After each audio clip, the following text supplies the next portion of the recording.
সন্ধ্যা নাগাদ বাংলাদেশে আঘাত হানবে প্রবল ঘূর্ণিঝড় রিমাল। অবস্থান করবে ৩-৪ ঘন্টা। ঝড়ের অগ্রভাগে এরই মধ্যে উপকূল ছুঁয়েছে। মোংলা ও পায়রা সমুদ্রবন্দরে চলছে ১০ নম্বর বিপদ সংকেত। এদিকে দুর্যোগ ব্যবস্থাপনা ও ত্রাণ প্রতিমন্ত্রী মুহিবুর রহমান জানিয়েছেন, দুপুর পর্যন্ত উপকূলীয় এলাকায় ৮ লাখের মতো মানুষ আশ্রয় কেন্দ্রে উঠেছে। প্রস্তুত রাখা হয়েছে প্রায় ৯,০০০ আশ্রয় কেন্দ্র। বিস্তারিত সৈকত সাদিকের প্রতিবেদনে। প্রবল ঘূর্ণিঝড় রিমাল বঙ্গোপসাগর হয়ে ধেয়ে আসছে বাংলাদেশের দিকে।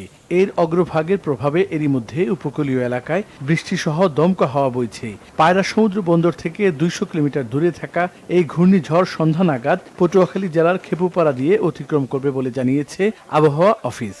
এটি আরও উত্তর দিকে অগ্রসর হয়ে আজ ২৬ মে ২০২৪ সন্ধ্যা ৬টা থেকে পরবর্তী ৩ থেকে ৪ ঘন্টার মধ্যে মংলার নিকট দিয়ে সাগর আইল্যান্ড এবং খেপুপাড়া উপকূল অতিক্রম করতে পারে।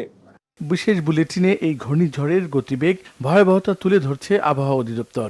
ঘন্টায় সর্বোচ্চ ১০০ কিলোমিটার গতিবেগের প্রবল এই ঝড়ের কারণে পায়রা ও মংলা সমুদ্র বন্দরকে ১০ নম্বর মহাবিপদ সংকেত এবং চট্টগ্রাম ও কক্সবাজার সমুদ্র বন্দরকে ৯ নম্বর মহাবিপদ সংকেত দেখানো হয়েছে। ঝড়ের প্রভাবে সোমবার ভারী বর্ষণ হতে পারে রাজধানী ঢাকা সহ রাজশাহী, খুলনা, ময়মনসিংহ ও চট্টগ্রাম বিভাগের বিভিন্ন এলাকায়।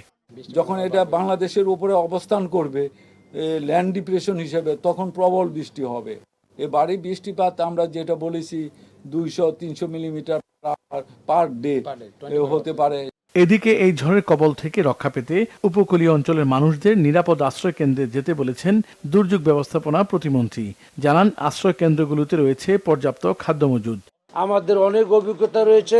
আমরা আমাদের সেই অভিজ্ঞতার আলোকে এই দুর্যোগকে মোকাবেলার জন্য সার্বিকভাবে আমরা প্রস্তুত রয়েছি। আমরা ইতিমধ্যে আমাদের দুর্যোগ অঞ্চলে আমাদের সমস্ত খাবার এবং উপকরণ পৌঁছে গিয়েছে।